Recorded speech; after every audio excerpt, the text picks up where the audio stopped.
The Void, Series 1, Episode 1, The Naled, Chapter 17.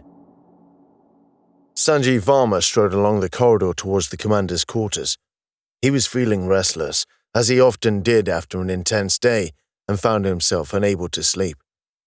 He'd already been to check on Mayhew in the hospital and spent some time talking to him, engaging in some banter. He felt it was important to engage with those he led into battle, for it fostered the trust you needed when you put your fate in the hands of those around you. The conversation reached its natural end, and so he'd sauntered off in order to speak to the commander. Not for any specific reason beyond thanking her and seeing how she was doing. He saw it as part of his duty of care. It applied to those below him and those above. He found himself outside Commander Voight's quarters and activated the announcer. The officers' quarters were the same as any other crew quarters and unremarkable. Indeed, that was the point. The Republic felt it sent out the wrong message to have perks to seniority, feeling that it undermined the whole concept being in the role to serve. Some disagreed with this sentiment, but most didn't. Varma felt it removed the barrier that used to exist between the various levels of command. The commander didn't answer, so he activated it a second time. This time, the door opened. "Come in," Voight announced from within. The quarters were dark, no illumination present save for the luminous glow of the display on the wall, which showed the panorama outside. "Sorry to interrupt, Commander. I didn't catch you sleeping, did I?" Varma couldn't locate her in the dark. "No, it's okay, Major. Don't think I could sleep if I wanted to." Her voice emanated from a chair facing the external display. "I just thought I'd drop by and see how you were doing." "Have a seat." Varma made his way cautiously to the seat, judging his steps carefully now that the door had closed behind him, shutting out the illumination of the corridor. He sat himself down and swiveled the chair so he could better see the commander.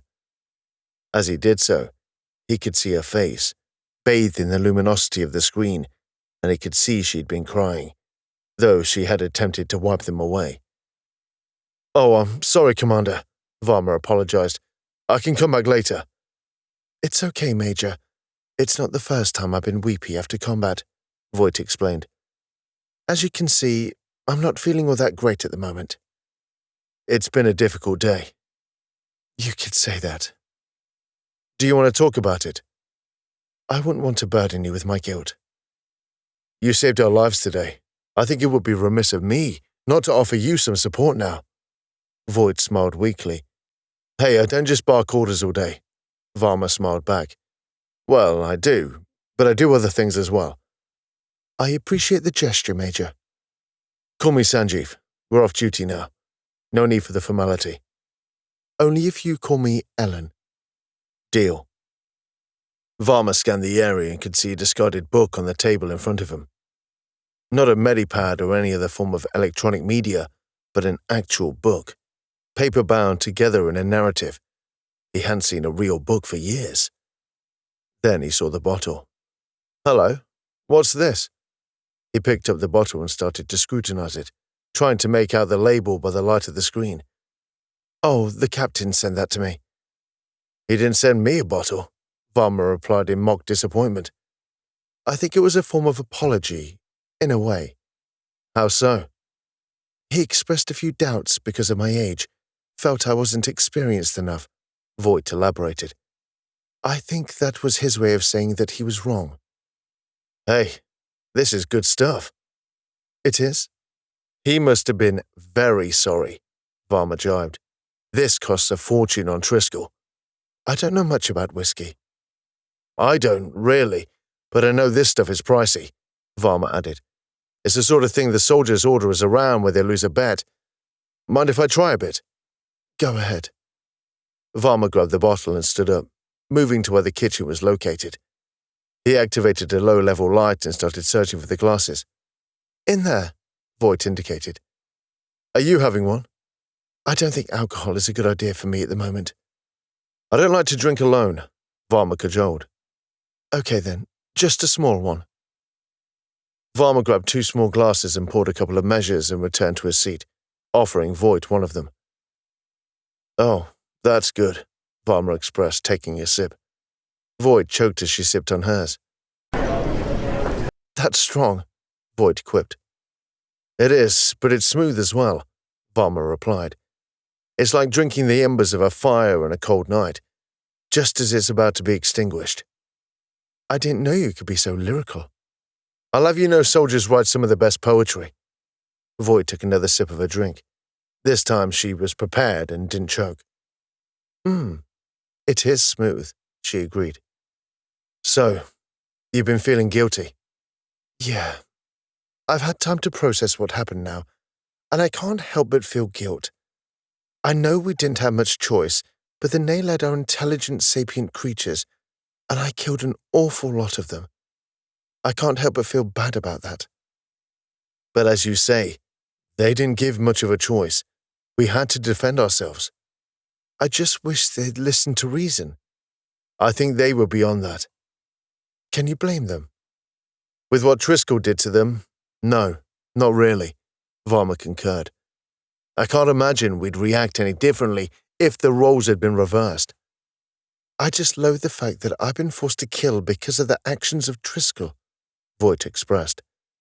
The corporations have a lot to answer for. You won't hear me argue with that. No wonder the rest of the universe has such a poor opinion of humanity.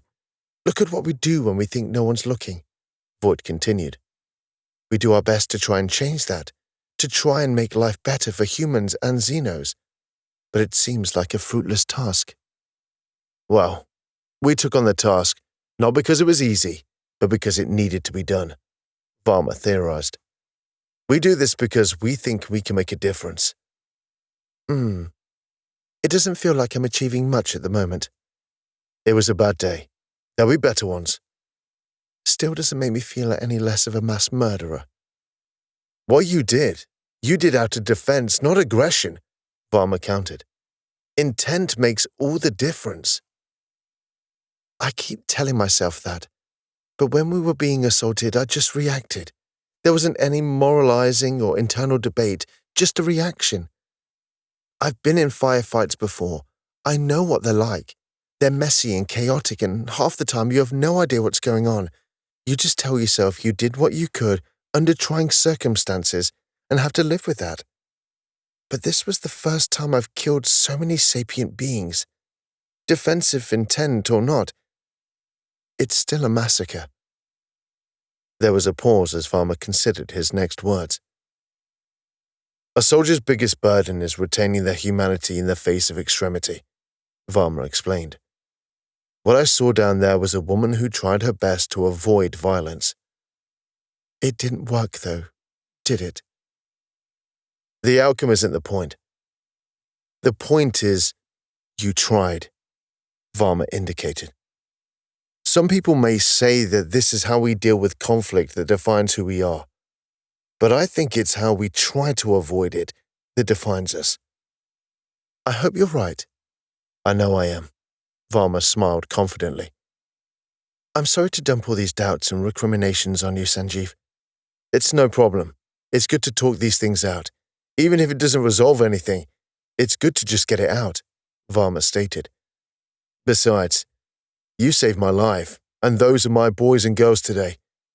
I think I owe you for that. Okay, just no more bottles of whiskey. Varma chuckled in amusement. You're quite good at this, aren't you? At what? Getting people talking. Well, they didn't just train us to shoot things, Varma grinned. I have to admit, though, it has helped. Well, we've got to look out for each other.